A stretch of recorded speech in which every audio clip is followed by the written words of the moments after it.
नमस्कार दोस्तों, study IQ में आप सभी का बहुत बहुत स्वागत है। 8 देशों में सांसदों ने चीन का मुकाबला करने के लिए एक नया गठबंधन यहाँ पर बनाया है। ये गठबंधन क्या है, क्यों बनाया गया है, इस गठबंधन के ये जो अलायंस है, इस अलायंस के बेसिकली क्या जो मिशंस हैं, क्या यहाँ पे ऑब्जेक्टिव्स हैं, इन सभी चीज़ों की चर्चा यहाँ पे आपके साथ मैं करूँगा। आइए स्टार्ट करते हैं। मेरा नाम है अनिरुद्ध। इस लेक्चर की पीडीएफ को डाउनलोड कर सकते हैं मेरे टेलीग्राम चैनल से, जिसका नाम है अनिरुद्ध सर। इसके अलावा आप इंस्टाग्राम और ट्विटर पे भी मुझे फॉलो कर सकते हैं। ये है मेरी आईडीज़। स्टडी आईक्यू ने अपनी ऐप को लॉन्च कर दिया है। ऐप पे बहुत अच्छा रिस्पांस मिला है हमें बच्चों से, और क्योंकि अब यूपीएससी की डेट भी अनाउंस हो चुकी है, तो ये कोर्सेज जो मेरे द्वारा बनाए गए हैं, इनको आप वहाँ पे जाके बाय कर सकते हैं। 1000 MCQs हिस्ट्री, 1000 MCQs पॉलिटी और यूपीएससी के पास्ट ईयर प्रीलिम्स के डिस्कशन का कोर्स यहाँ पर अवेलेबल है। आइए बात करते हैं regarding the inter parliamentary alliance on China.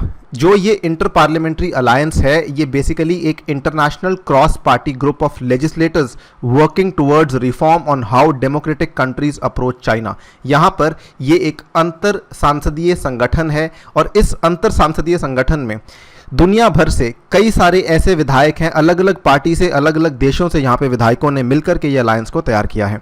It is made up of global legislators and led by a group of co chairs who are senior politicians. यहाँ पर सभी जो हैं वो वरिष्ठ नेता हैं, drawn from a representative cross section of the world's major political parties. ये दृश्य में आप देख सकते हैं, इसमें कई सारे देशों के लोग हैं। बेसिकली किन किन देशों ने मिलकर बनाया है ये अंतर सांसदीय संगठन?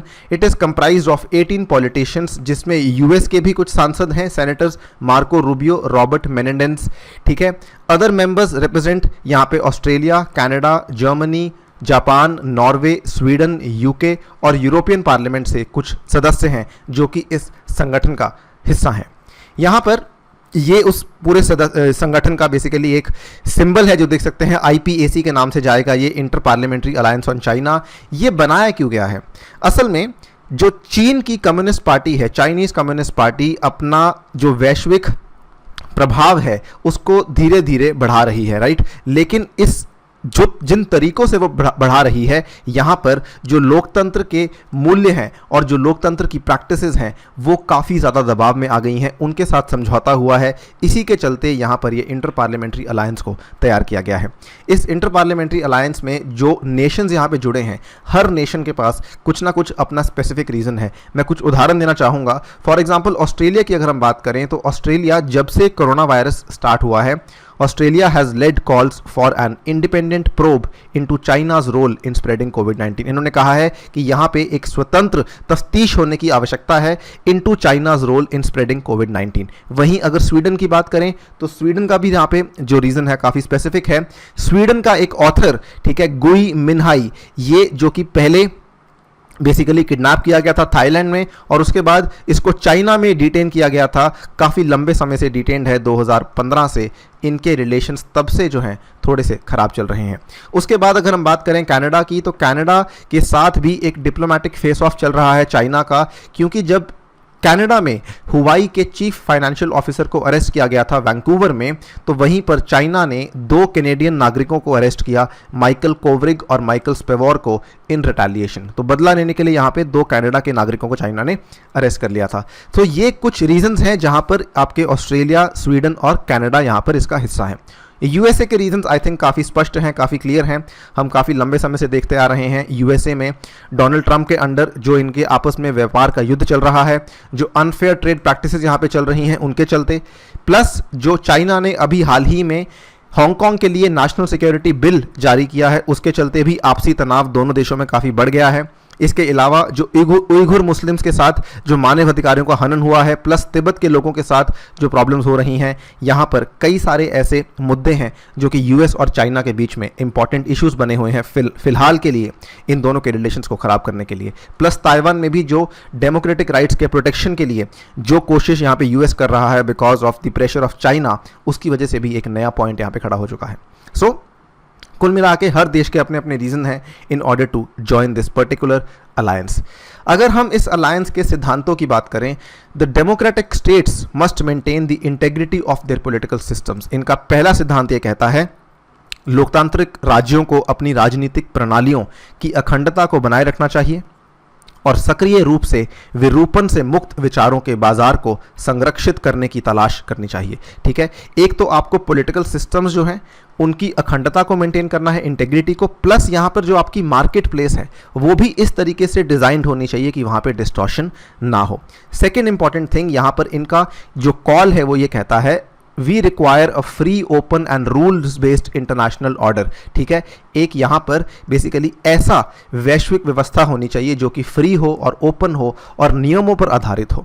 The persistence of such an order requires like minded countries. ठीक है, समान विचारधाराओं वाले जो देश हैं उनको यहाँ पर आपसी बेसिकली दोस्ती करनी होगी और यहाँ पर भागीदारी करनी होगी in its governance and enforcement. ये सभी चीज़ों की जो मांग है वो इस ग्रुप ने यहाँ पे की है। इस ग्रुप के जो 5 ब्रॉड एरियाज हैं, बेसिकली 5 ब्रॉड मिशंस हैं, वो कुछ इस प्रकार हैं, आप देख सकते हैं। Safeguarding international rules based order. ठीक है, अंतर्राष्ट्रीय नियमों के चलते जो आपकी व्यवस्था बनी हुई है उसकी सुरक्षा यहाँ पर करना पहला इंपॉर्टेंट एरिया है। दूसरा, मानव अधिकारों को कायम रखना भी काफ़ी इंपॉर्टेंट है। थर्ड, यहाँ पर व्यापार में निष्पक्षता को कायम रखना और उसको बढ़ाना भी इक्वली इंपॉर्टेंट है। उसके बाद सुरक्षा को मजबूत करना और यहाँ पर राष्ट्रीय अखंडता की रक्षा करना इसका 5वां इंपॉर्टेंट एरिया है।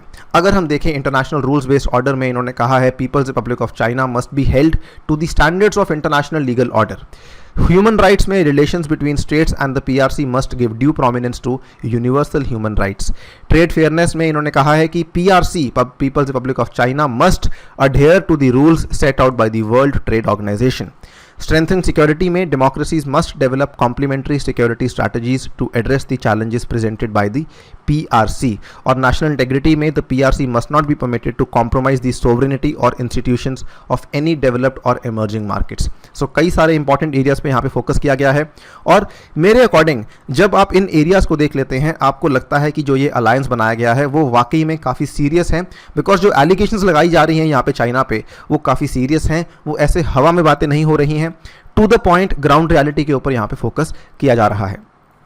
यहाँ पर जो इस पर्टिकुलर अलायंस के सदस्य हैं इनके कुछ कमेंट्स हैं जो आपको बताना चाहूँगा। रूबियो जो कि यूएस के सेनेटर हैं, इन्होंने कहा है China under the rule of the Chinese communist party represents a global challenge. इन्होंने कहा है जब तक चाइना चाइनीज़ कम्युनिस्ट पार्टी के द्वारा बेसिकली यहाँ पे शासित रहेगी तब तक ये एक वैश्विक चुनौती बनकर रहेगी।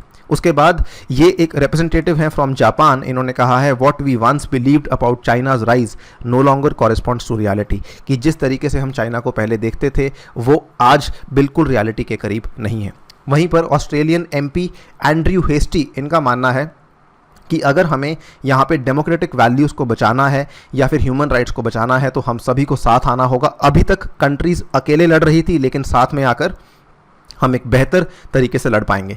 और बैरोनेस हेलेना कैनेडी, ये यूके से हैं, इन्होंने कहा है by standing together we will be able to keep the rules based and human rights system true to their founding purposes. So कई सारे कमेंट्स यहाँ पर आए हैं in support of this alliance and I am also hoping कि ये alliance जो है वो अच्छा काम करें।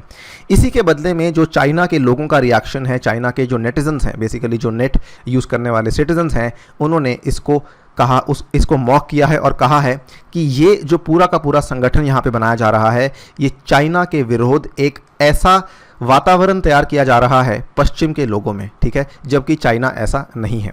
उसके बाद यही नहीं, यहाँ पे नेटिजन्स ने ये भी कमेंट किया कि आपने क्या किया था, जिन देशों ने यहाँ पे संगठन बनाया है इन्होंने उनके ऊपर इस तरीके से कमेंट किया कि इंपीरियलिज्म, रॉबरी, थेफ्ट, करप्शन, जो चीज़ें आप 100 सालों से करते आ रहे हैं, क्या आपने इन सभी चीज़ों को वापस लौटा दिया है उन देशों को? आपने 1900 में चाइना को भी लूटा था, तो क्या आपने चाइना को वापस लौटा दिया है उसकी चीज़ें? ठीक है। इसके बाद ली हाइडोंग, ये वहाँ पे एक फॉरेन अफेयर्स के एक्सपर्ट हैं, Chinese foreign affairs university Beijing में है, वहाँ पे एक्सपर्ट हैं।